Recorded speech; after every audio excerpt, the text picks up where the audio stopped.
muchas gracias a todos los que nos acompañan de manera presencial y de manera virtual a través de las redes sociales. El día de hoy, como ya lo comentaban, vamos a platicar brevemente acerca de un tema que es interesante desde distintos enfoques, ¿sí? Principalmente desde lo que actualmente denominamos como gestión de riesgos y desastres, y que está vinculado con la prevención de los riesgos y los desastres. Es importante reflexionar sobre este tema porque pues hay algunas confusiones, de repente se confunde preparación con prevención y en ocasiones pues se desconoce también parte del trabajo que se realiza en prevención y también la sociedad pues debe entender que hay que empezar a realizar prevención de manera pues personal, individual, luego familiar, luego a nivel de barrio, de colonia, de ciudad, porque esa es la única forma en como algún día lograremos crear sociedades más resilientes. Entonces, como ya lo mencionaba Luis, estoy muy contento, yo también, porque cumplimos ya 2 años con este seminario de prevención de desastres en el estado de Colima, y gracias al interés, gracias a la atención de ustedes y gracias a las redes sociales, pues hemos llevado este tipo de conferencias a nuestro estado, pero también a todo México y al extranjero, desde donde nos siguen y nos ponen likes y nos hacen comentarios a través de la página de Geriembeli, que es a través de la cual alojamos ahí los videos de cada una de estas presentaciones. Entonces, la ponencia se llama Prevención de Riesgos de Desastre, ¿qué es y hacia dónde va? Bueno, algo que se debe considerar primeramente es que todas las sociedades identifican como peligros solamente los que están al alcance de su percepción, es decir, los eventos que son más recurrentes o los que les resultan pues más peligrosos y en algunos casos pues más amenazantes. La idea de qué es un peligro, ¿sí?, está basada en función de elementos físicos a partir de características meteorológicas, geológicas que tiene el entorno en el cual se desarrollan las sociedades. Pero la idea de qué es un peligro está asociada en mucho a la percepción de las sociedades. Entonces, ya en algún momento decía una antropóloga que se llamó Mary Douglas que todos estamos dispuestos a aceptar ciertos riesgos y a rechazar otros porque somos conscientes de ellos. Algo similar ocurre con los peligros. Podemos nosotros pasar junto a un cilindro de gas cloro sin saber de qué se trata y no estamos conscientes del peligro que está ahí, aunque sea un agente pues sumamente corrosivo, venenoso y que puede causarnos la muerte. Pero cuando ya tenemos la experiencia de conocer ese tipo de agente, ese tipo de material o ese fenómeno natural puede ser, entonces ya estamos alertas, nuestros sentidos están entrenados para identificar esa manifestación o ese agente como algo amenazante y entonces tomamos nuestras precauciones. Así vale la pena pues preguntarnos cuáles peligros son los que identificamos. Ustedes que están aquí, ¿cuáles peligros identifican en Colima? ¿Usted identifica algún peligro, señor? Don Alejandro, ¿qué le parece peligroso aquí en Colima?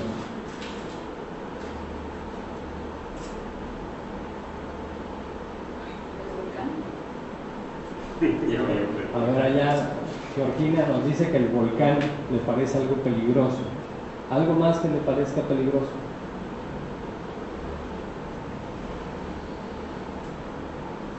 Pues alguna instalación más puesta de la luz, el mismo gas. Muy bien, alguna instalación mal puesta de electricidad o de gas. ¿Algún otro peligro que identifiquen? Las gasolineras que están cerca de negocios que usan. Las gasolinerías también pueden ser un agente de peligro. ¿Alguien más? Los cilindros de gas. Los cilindros de gas incluso también pueden ser peligrosos, ¿no? Lo curioso es que nos cuesta trabajo reflexionar de manera rápida agentes peligrosos. Eso es lo curioso, ¿no? ¿Por qué? Pues porque regularmente nuestra mente nos pone en una zona de confort para que podamos desarrollarnos de manera cotidiana sin muchos miedos, ¿sí? Sino de manera hasta libre. el mismo, por ejemplo, las mismas estufas son un peligro cuando no se saben usar. Exactamente. Estamos regularmente, o sea, de manera cotidiana conviviendo con una gran cantidad de peligros.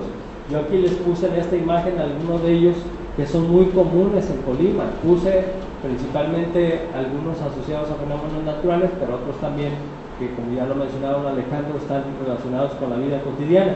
Por ejemplo, tormentas eléctricas, hay marejadas, erupciones, hay tsunamis, hay enfermedades como diabetes, hay incendios, también hay accidentes y fatalidades asociadas al autotransporte, hay olas de calor, se presentan lahares, asaltos, una escalera incluso puede ser un peligro, hay inundaciones, las abejas pueden ser peligrosas. Un día a ustedes les piquen más de 20 abejas al mismo tiempo y van a ver cómo se ponen. Más con una que le pique una avispa ya.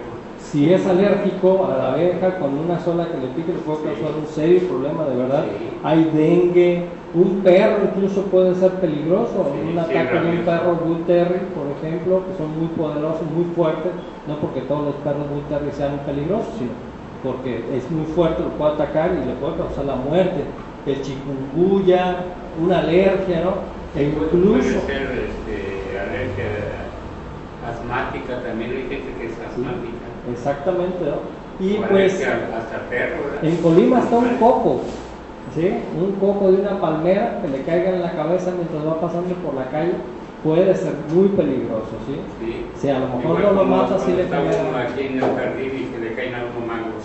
Exactamente, sí. Entonces, si se fijan, si viviéramos pensando en toda esa gran cantidad de peligros, pues no andaríamos tan a gusto por las calles de Colima, ¿no? O no estaríamos tan a gusto en nuestras viviendas. Pero la mente organiza prioridades y nos permite sentirnos cómodos haciendo a un lado los peligros para que podamos desarrollarnos de manera habitual, cotidianamente.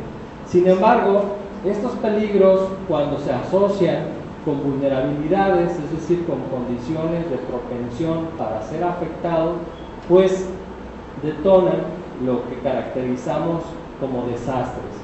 Y este número de desastres puede ser cuantificado. Podemos darnos cuenta que en los últimos años ha habido una gran cantidad de desastres y que esos desastres también generan costos sumamente elevados. Les puse aquí estas gráficas que salieron de un libro que se llama El problema de los desastres en México, que fue coordinado por la doctora Teresa Cavazos y que se realizó este libro en la red de desastres asociados a fenómenos hidrometeorológicos y climáticos, Redes CLIM, a la cual pertenezco, y son muy representativas porque nos muestran cómo en la escala global entre 1991 y el 2005 pues se han presentado fenómenos hidrometeorológicos, geológicos y biológicos de manera muy frecuente, pero estos eventos asociados, como ya lo decía yo, a condiciones de vulnerabilidad, pues han detonado desastres. Y esos desastres principalmente están asociados en un 76% a fenómenos hidrometeorológicos y en un 14% a fenómenos geológicos y un 2% a agentes biológicos. En México, de manera particular, en un periodo, digamos, pues distinto en cuanto a años, entre 1980 y entre el 2011, vemos una correlación en que la mayor cantidad de desastres en México están asociados también a fenómenos hidrometeorológicos en un 83%, a fenómenos geológicos en un 15% y a agentes biológicos en un 2%. Entonces hay diferencias, pero también hay una similitud que es evidente en el sentido de que los fenómenos hidrometeorológicos, por ejemplo, las inundaciones, las olas de calor, la escasez de lluvia, las sequías prolongadas, pues son las que están produciendo una mayor cantidad de muertes. Entonces, eso está pasando en México y eso pasa en el mundo también. Esta imagen es muy representativa de la situación que se ha vivido en nuestro país en los últimos años. Entre el año 2000 y el 2011 se han realizado distintas declaratorias de desastre. es decir, son las declaratorias que las instituciones emiten cuando las condiciones físicas, cuando la afectación ha rebasado las capacidades de los municipios y de los estados para enfrentar la emergencia. Y entonces es tan severa, por ejemplo, una inundación, que ya los daños son considerados como un desastre, y entonces se emite la emergencia para solicitar la ayuda al gobierno federal y para gestionar recursos que puedan ayudar a paliar los daños que se han recibido. Entonces aquí el mapa es muy ilustrativo, que nos muestra zonas donde en este periodo, entre el año 2000 y el 2011, se han presentado de manera frecuente gran número de estas declaratorias de desastre. Vemos en color oscuro que los lugares donde se han presentado entre 24 y 30 están asociados principalmente al Golfo de México, algunos en el noroeste de México, en la zona más o menos como de Aguascalientes, y luego también entre los 18 y las 23 declaratorias de desastre, pues vemos un mayor número de estados, pero prácticamente en todos los estados se han presentado declaratorias de desastre en alguno de los municipios. Entonces, no escapamos de esta situación en todo el país, y por lo tanto esto que estamos tratando aquí es un tema de interés nacional, ¿sí? Es un tema que nos debe interesar a toda la sociedad de México de manera general, pero también en lo particular y en lo individual. Hice esta gráfica para mostrar cuál es la situación del estado de Colima, y aquí vemos, por ejemplo, que las declaratorias de desastre registradas en el Centro Nacional de Prevención de Desastres entre el año 2000 y el 2017, pues nos muestran que se han presentado entre 5 y 9 en la mayoría de los municipios, pero que en el municipio donde se han presentado hasta 9 declaratorias de desastre ha sido Manzanillo. Y estos desastres evidentemente están relacionados con inundaciones en su mayoría, aunque también con algunos sismos, pero evidentemente los más costosos siguen siendo las inundaciones asociadas a huracanes, a ciclones tropicales de gran categoría, o incluso a sistemas que no necesitan ser un huracán para generar una gran inundación, porque la zona de playa, pues ya sabemos que se encuentra más o menos a nivel del mar, y entonces se producen grandes inundaciones que afectan los sectores productivos en esas zonas, y entonces se generan daños pues muy severos. Entonces, de manera pues sintética, entre 1900 y 1999, según los datos, las bases con las que cuento, bases de datos con las que cuento, identificamos que entre 1900 y 1999 murieron en Colima más de 2000 personas en desastres asociados a diversos fenómenos naturales, principalmente los hidrometeorológicos. Y en el estado de Colima, los daños y desastres ocurridos entre los años 2000 y el 2017 han alcanzado la cifra de 4.615 millones de pesos en 9 declaratorias de desastre solamente. Esto es con datos oficiales de la Subdirección de Estudios Económicos y Sociales del Centro Nacional de Prevención de Desastres. Esto equivale al 27% del presupuesto anual que recibe el estado de Colima, que recibió el estado de Colima en el año 2016. Entonces son grandes cantidades de dinero las que se están invirtiendo en la atención a las emergencias, y luego después también en los procesos de reconstrucción asociados a estos desastres, y ese recurso pues en realidad debería irse a otras áreas, ¿no? Podría ser ciencia, cultura, educación. Sin embargo, pues se han tenido que invertir en la atención a este tipo de situaciones. Sin embargo, cuando revisamos pues las herramientas tecnológicas más actuales con las que se cuenta para identificar las características que tiene nuestro estado en cuanto a vulnerabilidad, en cuanto a riesgos, revisé, por ejemplo, el Atlas de Peligros y Riesgos del Estado de Colima, y ahí hay una gráfica donde nos muestra que en su mayoría el Estado de Colima pues no es vulnerable, ¿no? Y que solamente los municipios de Armería y Islahuacán tienen una vulnerabilidad media, y que los demás municipios tienen una vulnerabilidad muy baja. lo cual pues contradice evidentemente a todos los antecedentes históricos de eventos que se han presentado y al número de declaratorias que vimos en la gráfica anterior. Entonces, como estoy tratando de mostrarles la relevancia que tiene hablar de prevención en el estado de Colima. Si ya tenemos datos estadísticos, cuantitativos, cualitativos también de cómo afectan estos fenómenos, tenemos gráficas, tenemos información que ayuda a sustentar económicamente y los impactos que se han tenido a lo largo del tiempo, pues entonces es importante hablar ya de una estrategia generalizada para todo el estado de Colima, preventiva, que nos ayude a disminuir o a mitigar los impactos que están produciendo de manera frecuente estos fenómenos y para eso pues es también importante reflexionar sobre algunos temas. Uno de ellos es qué condiciones favorecen la desprevención. ¿Sí? La desprevención, entendida como esta falta de prevención, que de repente pues pareciera como generalizada en toda la sociedad de Colima y que está asociada, y no solamente de Colima, sino también de nuestro país. Tenemos muy pocas personas que se interesan por el tema de la prevención y que en general las unidades de protección civil pues suelen ser más reactivas que previsoras. Y vemos que de manera general la sociedad pues cae en alguno de estos temas que están aquí al frente, ¿no? que evitan que se desarrolle la prevención. Entre ellos pues el desinterés, ¿sí? La ignorancia, la corrupción, la ingobernanza, la involuntad por hacer las cosas, incluso hasta la impunidad, ¿no? Si ya sé que no me va a pasar nada, pues entonces ¿para qué vigilo la construcción de viviendas, ¿no?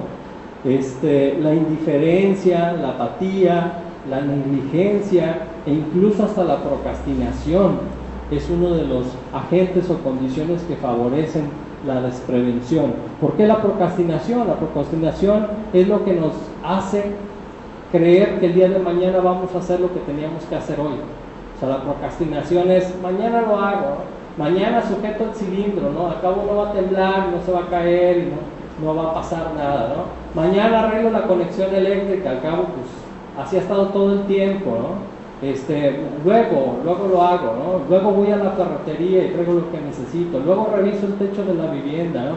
Luego reviso las paredes, ¿no? Luego le platico a mi hijo que tiembla aquí en Colima, ¿no? Entonces esa procrastinación pues es uno de esos agentes que ayudan que afectan la prevención de manera generalizada en las sociedades. Ahora quisiera preguntarles en estas dos imágenes, ¿cuál les parece que sea la que está más relacionada con prevención? A ver, allá al fondo, por ejemplo, ¿cuál le parece que está más relacionada con la prevención? La de derecha. La de la derecha, la del hospital. Muy bien. A ver, don Alejandro, ¿cuál le parece que está más relacionada con la prevención? Por las vacunas. Las vacunas, muy bien. A ver, de este lado, ¿qué le parece? ¿Cuál de las dos está más relacionada con la prevención? La de la izquierda, la de las vacunas. Van más o menos empatados ya. A ver, Georgina, ¿cuál te parece más relacionada con la prevención? La vacuna. ¿La última? La vacuna. La primera, la de acá. Muy bien, efectivamente, las vacunas están más relacionadas con la prevención. ¿Por qué? Porque la idea de prevención es evitar que ustedes tengan que ir al hospital.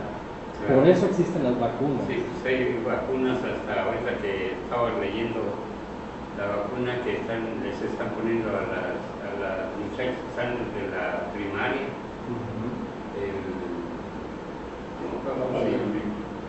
¿Cómo? El virus de papá Nicolás. Exactamente. Así es.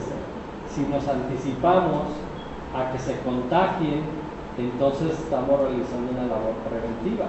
Pero ya ven que, por ejemplo, como en Estados Unidos, que hay personas que no quieren que se les vacunen a los hijos y por eso son, ahorita, por ejemplo, estaba viendo que es de pues, enfermedades que ya aquí en México ya tienen muchos años que desapareció esto.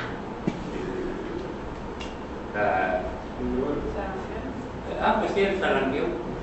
Exactamente. Así es.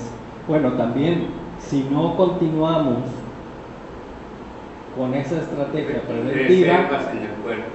se va a regresar a la condición que se tenía antes de vulnerabilidad. Y si tenemos una Y luego vulnerabilidad también, ante ese también, virus, va a regresar. vacunas para, por si tenemos algún accidente, Ujú. el tétanos, Así es. la viruela y qué sé yo. Así es. Entonces, de este lado, por ejemplo, hay una confusión, les decía, entre preparativo y prevención. El crear un hospital es un preparativo para cuando tienes la emergencia y tienes la necesidad de la atención, ¿sí? Pero la campaña preventiva está en la vacunación al tratar de evitar que las personas se enfermen.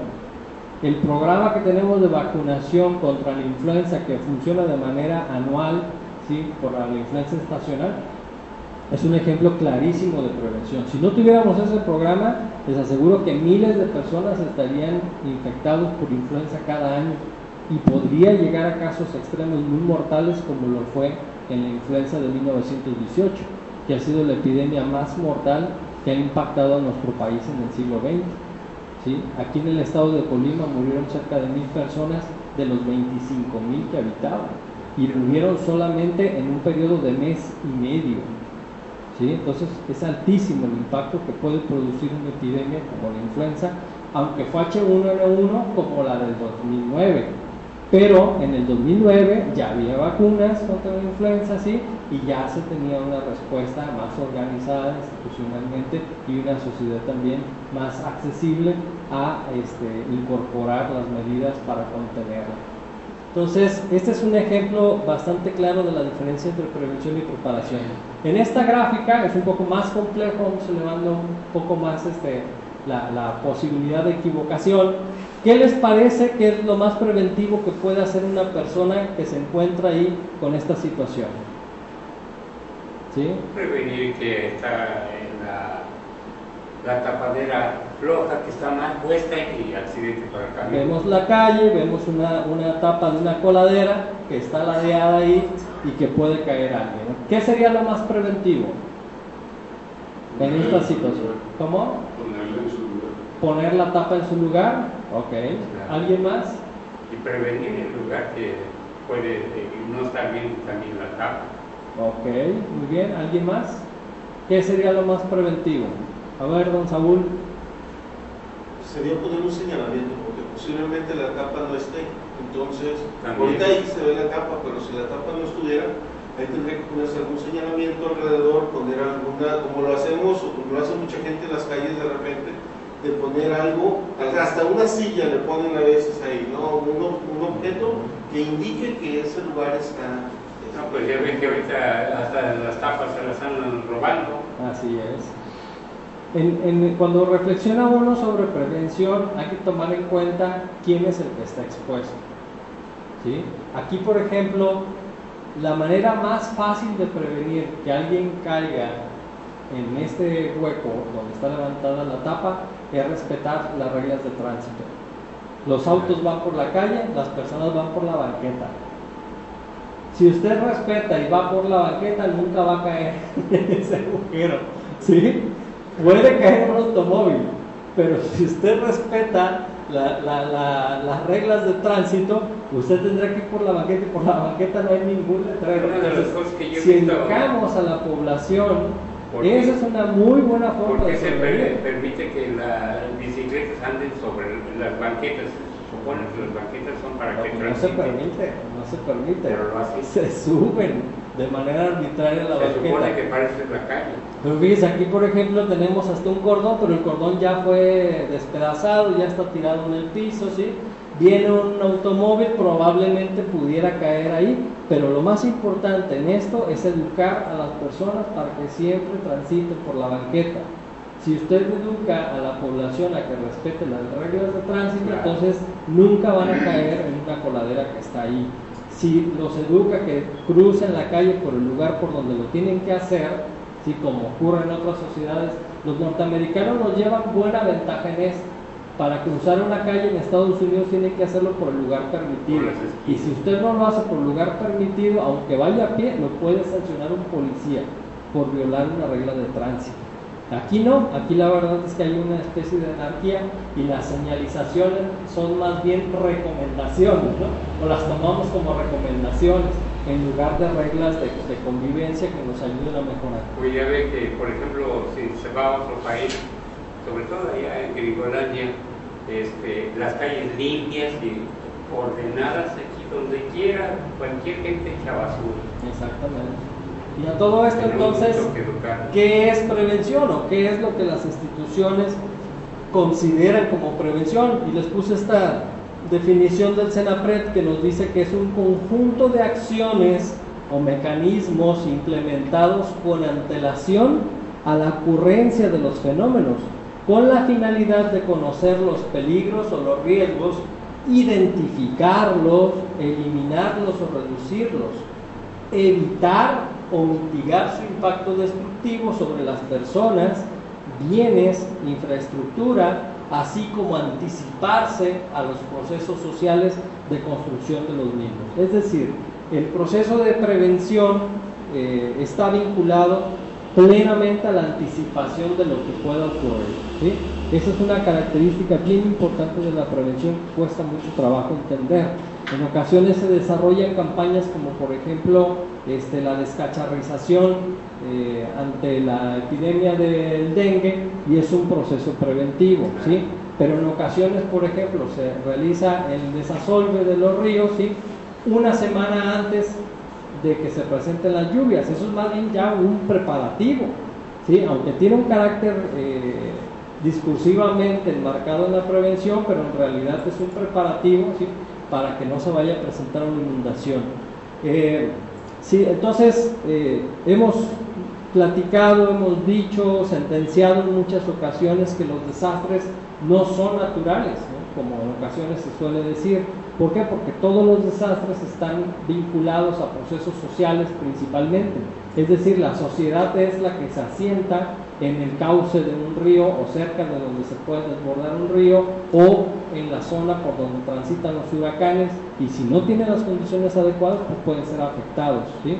Entonces, más que naturales, los desastres son procesos sociales, son el resultado de una serie de condiciones multicausales, multifactoriales, que nosotros caracterizamos como desastres en función de varias variables, ¿sí? Entre ellas el número de muertos, la cantidad de los daños, damnificados, los heridos, ¿sí? A eso en su conjunto lo caracterizamos como desastre. Por eso también entre instituciones, entre dependencias, no hay un acuerdo plenamente y único sobre qué es la definición de desastre, y cada una de las dependencias pues establece sus propios criterios. Por ejemplo, para la NOAA, ¿sí? la asociación que se encarga, la organización que se encarga de poner los nombres a los huracanes y también de identificar sus trayectorias por medio del monitoreo y de anticipar las zonas por donde van a transitar e impactar. Los nombres de los huracanes se cambian solamente cuando ese huracán detonó un desastre, ¿sí?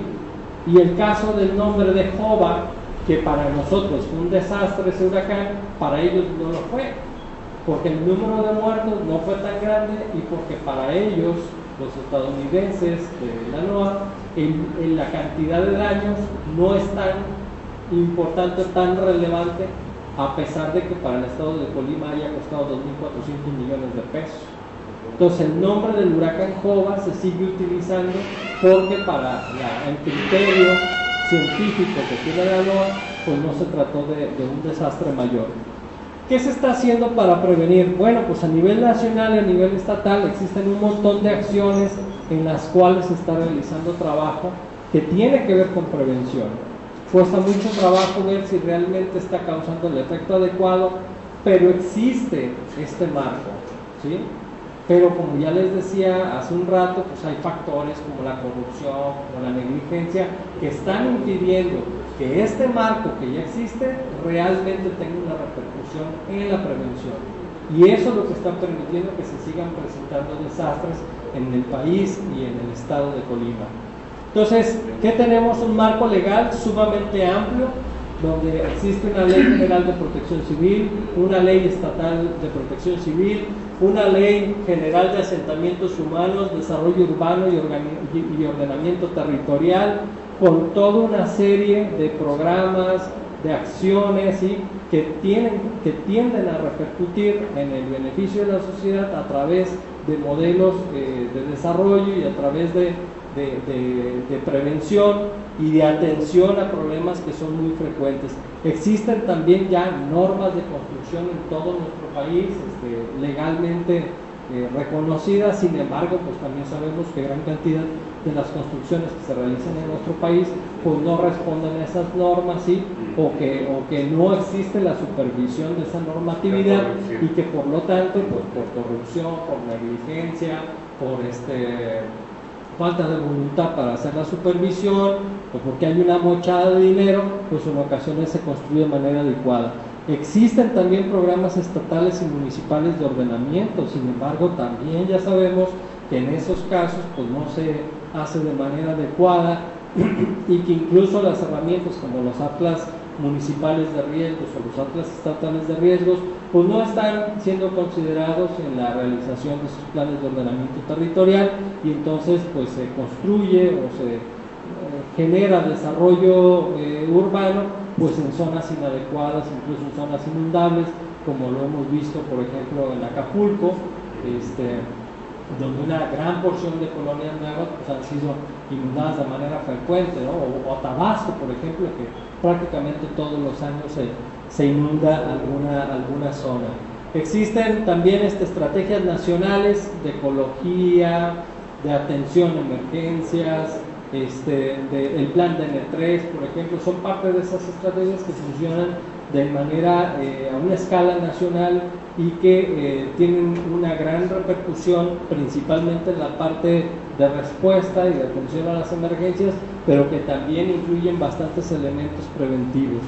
Contamos actualmente con sistemas electrónicos de documentación y monitoreo, como los que ya les estaba mencionando, como los atlas municipales o atlas estatales, que tienen la intención de servir como herramientas preventivas, es decir, donde ustedes puedan revisar ese atlas previo a comprar una vivienda o a comprar un lote, porque si ustedes revisan ese documento y se dan cuenta que en su municipio la zona que a ustedes les gusta es una zona inundable, pues mejor ya no compren ahí, compran en otro lugar. Sin embargo, muy pocas personas acceden a ese tipo de herramientas, a esos documentos, y entonces se repiten esos patrones de construcción de riesgos, construcción social de riesgos.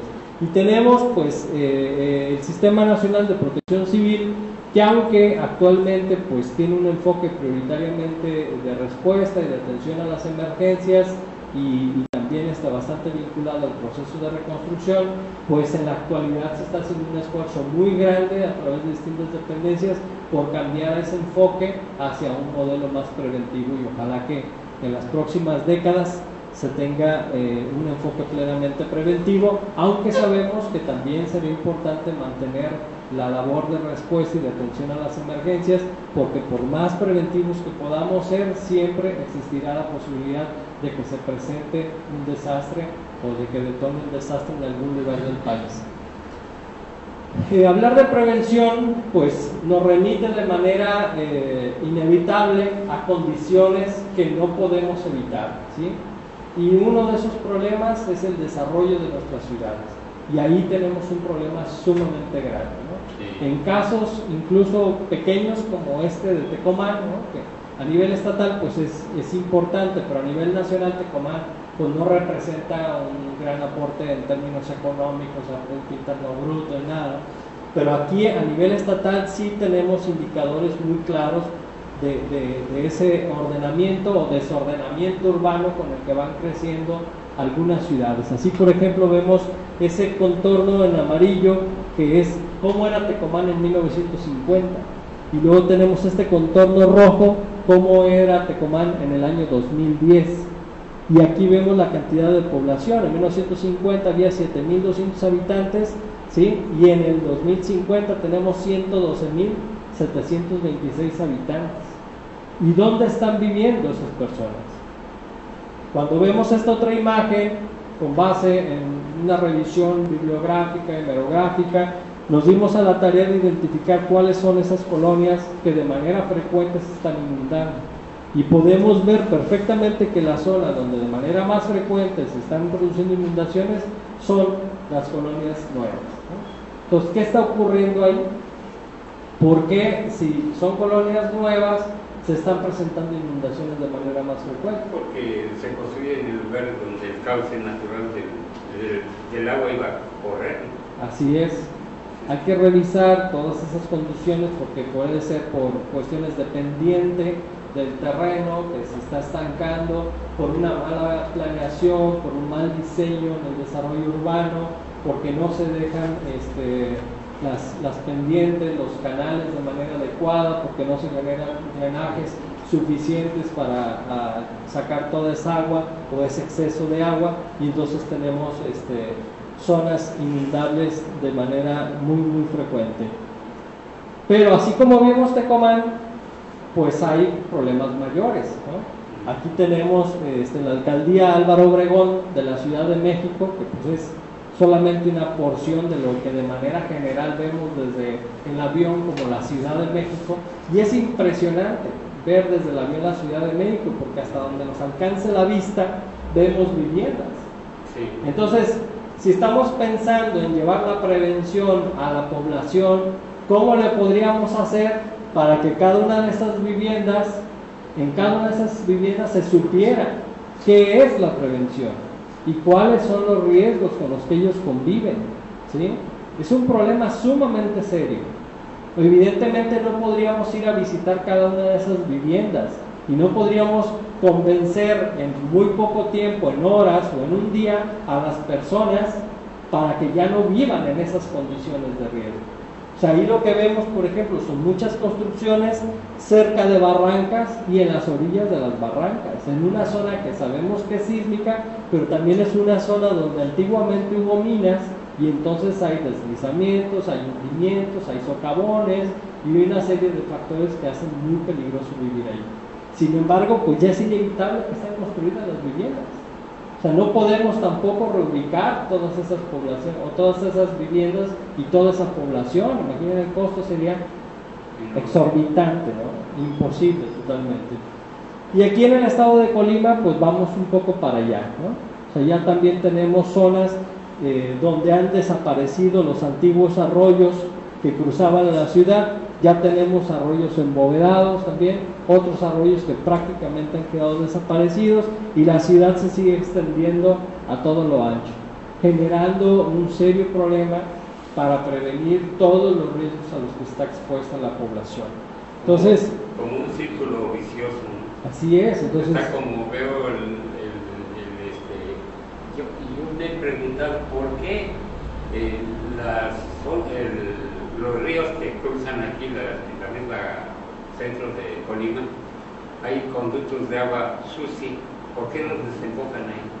pues sí, No deben desembocar ahí. totalmente de acuerdo. Porque yo digo, tan bonito que es Colima, por ejemplo, yo vivo aquí, pero tengo que hablar muy bien de él, pero Colima es pequeño en su extensión hasta ahorita, porque tanto Michoacán como Jalisco le robaron territorio, y se pone uno a estudiar todo eso, y actualmente está como Tonila pertenecía a Colima.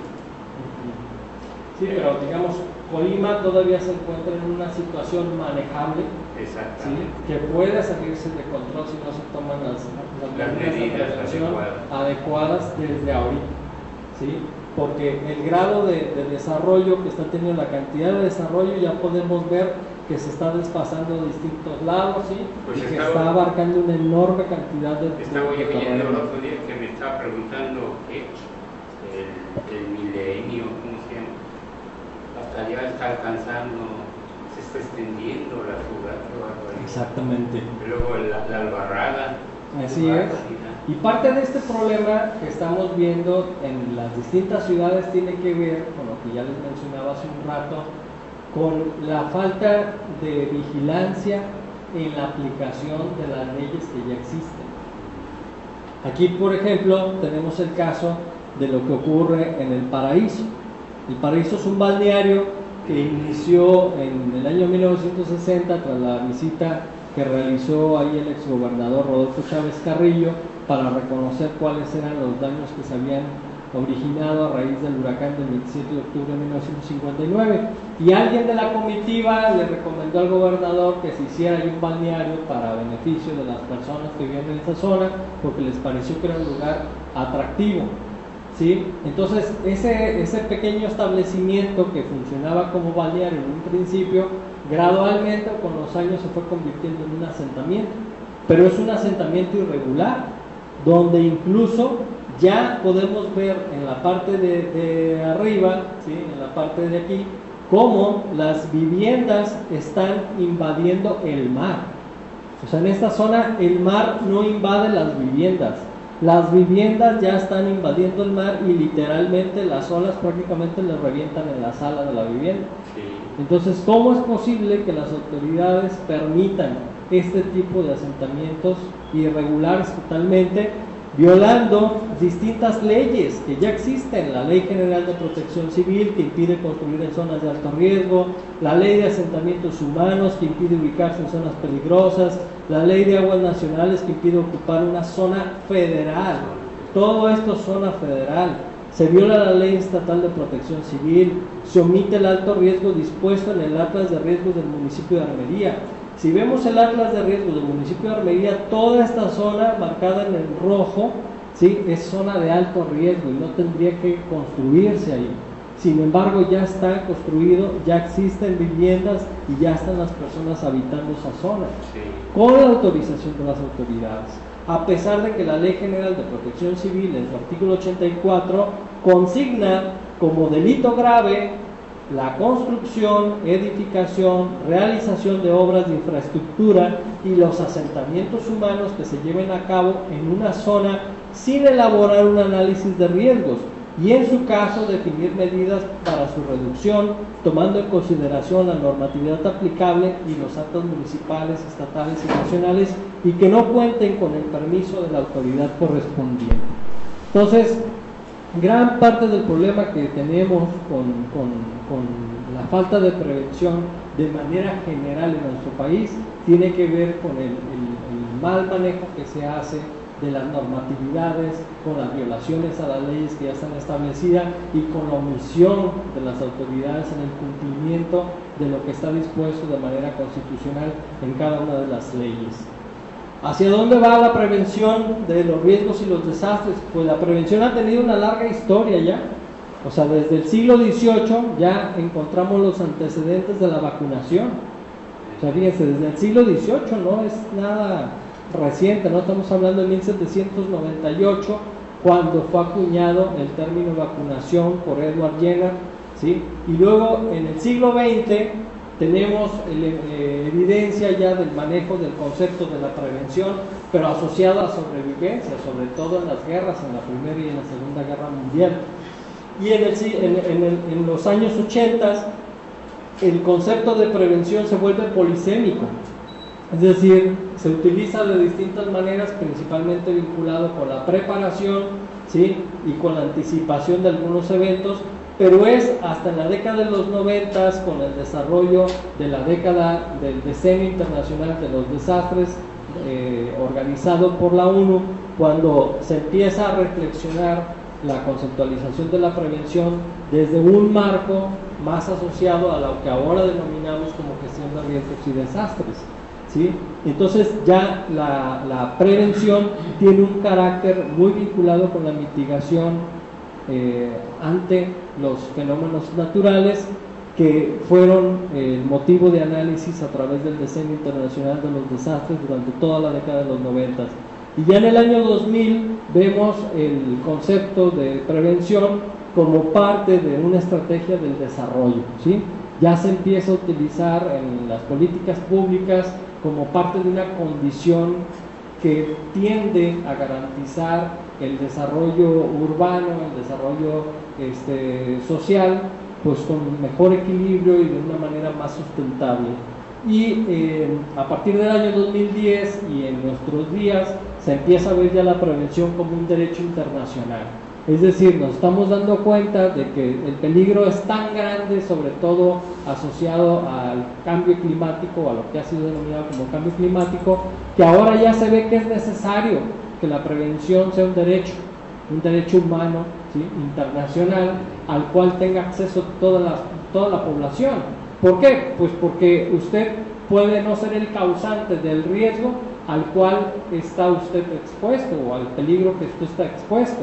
Por ejemplo, el cambio climático. A lo mejor usted es muy ecológico, no utiliza popotes, no quema basura, no daña el medio ambiente, no mata animales.